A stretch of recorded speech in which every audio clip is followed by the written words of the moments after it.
বিশ্বনবী ফজরের সালাতের পরে, মাগরিবের সালাতের পরে, ওয়া ইনদামা ইয়াযহাব ইলা ফিরাশি, আর যখন ঘুমোতে বিছানায় যেতেন তিনি 3টি সূরা পরে হাতের মধ্যে হাত দুটোকে এইভাবে করে হাতের মধ্যে তিনি ফু দিতেন।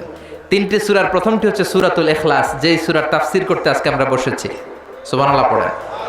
সূরাতুল ইখলাস, সূরাতুল ফালাক, সূরাতু আন-নাস।